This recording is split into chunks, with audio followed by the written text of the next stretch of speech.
My wife has seen 2 ghosts in her life. The second was just a few weeks ago. When she was a kid, her great-grandmother passed, and they were staying at her house getting ready for the funeral. She walked downstairs during the early morning, and her great-grandmother was there in the kitchen, acting like she was making breakfast and dressed. Her old lady morning dress. She looked right at my wife and she ran back upstairs. A few weeks ago, we were at my aunt's funeral. We were one of the last to be leaving, and my wife noticed a lady in a black dress with white lace on the edges leaving the church alone. She thought that it was an interesting dress and something my aunt would have worn. A bit later, she and I were in our car, which was parked in the grass, in front of the woods next to the church. My wife looked up and noticed that same lady was walking in the grass along the edge of the woods. My wife glanced at me and then looked back, and she was gone. She started to freak out and asked if I had seen her. I was looking at the same stretch of grass while I had been on the phone. There was no one ever there. We both got out of the car and searched up and down the woods, but no one was there, and no one had walked back towards the church, as it was about 50 yards back to the entrance. As my wife thought back on it, she can't remember seeing her face, but it was the same exact woman in that dress. Was she my aunt coming back for her own funeral? I don't know, but 100% there was no one there from my perspective.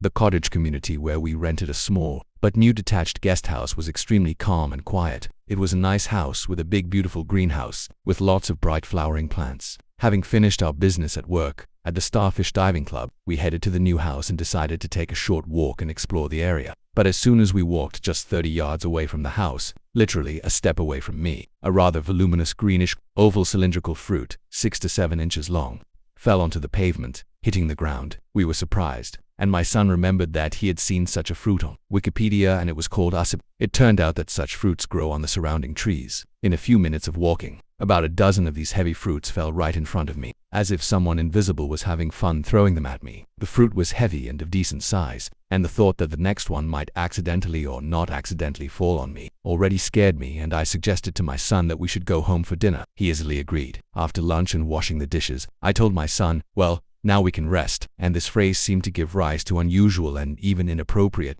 events that began in our new house. The red power light on the toaster suddenly lit up by itself, although we had not turned it on, and I began to have bad feelings. And indeed, the light bulb that lit up on the toaster seemed to serve as a signal for the start of a very unusual performance. After the incomprehensible activity of the electrical appliance began, the jars carefully left by the owners went on the offensive. Dispensers with liquid soap and some other green-colored toilet cleaner with a pungent odor. They began to seem to come to life and pour their contents onto surrounding objects. And when I looked from the toaster to the kitchen cabinets, I saw that a lot of yellow soap streaks appeared on them. The kitchen was so clean. How is it possible? I thought. It turned out that the dispenser seemed to be spraying soap itself, which, according to ordinary human logic, it is completely impossible. I once had a dream from the first-person POV. I assumed I was in my own body. The dream took place at my former high school I was studying in at the time. I couldn't control myself in the dream. But it started off with me walking up the stairs to the main entrance. I was trying to get inside, but the door was locked and the lights were off. I peered into the window to see someone hunched over, sitting on the stairs leading down to the cafeteria. Despite knocking, he didn't acknowledge me, even though he was right next to the main entrance doors. The school had just closed for the summer, and I thought the person was likely a janitor, but found it odd for them to be sitting there in the dark. I walked around the school and noticed there were no cars in the parking lot. So how did the janitor get here? I thought. I was able to get into one door in the back of the building with a key I had. As I made my way inside, I flipped the lights on and grabbed some papers from what I believed to be the dean's office. As I made my way out, I noticed a shadow of someone walking into the boiler room in the corner of my eye. I shouted, "Hello?" with no response, thinking it was the janitor I saw earlier. I walked into the boiler room and found no one. As I returned from the back of the room to the door I came in from, I noticed a window was cracked open, which was 100% closed when I entered the boiler room just seconds ago. I didn't hear any scuffling or the window opening, so that scared me a bit. I left shortly after that. Now, it may not sound crazy at all, but the strangest part of this revealed itself to me in the real world in my creative writing class a few months later.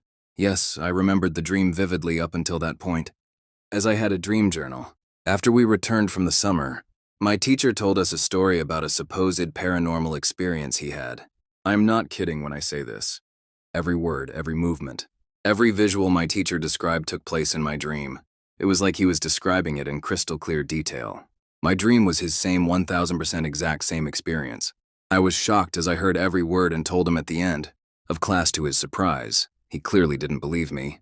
I've had many dreams of the future and intense déjà vus, but this experience still takes the cake to this day. It was like I was in his body and saw and felt his entire lived experience that day up to every minor detail. No idea how to explain this at all, or if there is a way to.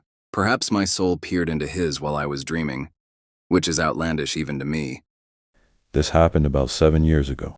My late husband and I were eating dinner one evening, sitting across from one another on the longest sides of a rectangular dining table. My late husband was agnostic, litigation attorney, stoic. I am more open-minded and have had experiences I can't explain as a child, so I would say I would be more prone to entertain the paranormal. So having a no-nonsense witness was great. Anyway, we had finished up and cleared the table and were sitting back down to finish our drinks. Neither were drunk. BTW. When we sat down, one of the captain's chairs at the end of the table rapidly slid out about 3 feet and slowly and deliberately dragged itself back into its rightful position under the table. Out flabbers were gaping. We could not explain it on any terms that would be normal. I was terrified and felt invaded. He just wanted to go to bed and forget it. Here's the weird thing. The house is a century house, about 105 years old, and has the best energy. In our many years living here, nothing odd has ever happened. But for this one and only time. The wild card, though, is that I purchased an heirloom dresser from an estate sale that very day and had it delivered the most beautiful and ornate piece I have ever seen, I might say, and it is now used in my guest room. So maybe it had a passenger. Me and my mum had just got back from the store, and we were chilling in the car. I think I was around the age of like 8 to 10, something like that. We lived on the corner of the street, and it was a stop sign as well at the corner. We had just been talking or eating or something in the car when I saw from the corner where the stop sign was, there was just this person all bloody, like just covered it in, didn't have any facial features. Can't tell if it was a guy or girl, just this average height person, probably around 5'6". Just walked from the corner of the stop sign to our stairs and just sat there. I looked at my mom and she was watching it too, and we just became silent. And the thing is, in our culture, whatever way you're going, even if it's towards a spirit or whatever it is, you have to go toward it and act like you didn't. I'd see it and etc. But as soon as we got out the car and looked at our stairs again, it was gone. We just silently went inside and just never spoke about it again. But to this day, I still remember how scared I was, and was at least glad my mom saw too, because I would have been too scared to even walk toward our stairs to go inside. I went on a school trip in high school to England, and we visited a castle that had a torture chamber exhibit as part of the museum. I went in there with my teacher and my class, but quickly became overwhelmed with emotion, and I could hear people screaming in mortal agony. At first I thought it was a recording for the tourists, but my friend couldn't hear it. There was an exhibit of some tools that had been used to torture people. Just looking at them caused me to have a complete panic attack. I broke away from my class, teacher, and tour guide and ran out to the garden, where I sat down on the grass, trying to breathe and figure out what had happened. A staff member saw me sitting there in the grass, and he came over and sat down next to me, and he gently asked, "You could hear them, couldn't you?" I nodded, and he patted me gently on the shoulder and said, "I know, it happens sometimes. They can't hurt you, so I've never seen a ghost or anything, but that's my paranormal experience. It still freaks me out, and it's been 30 years.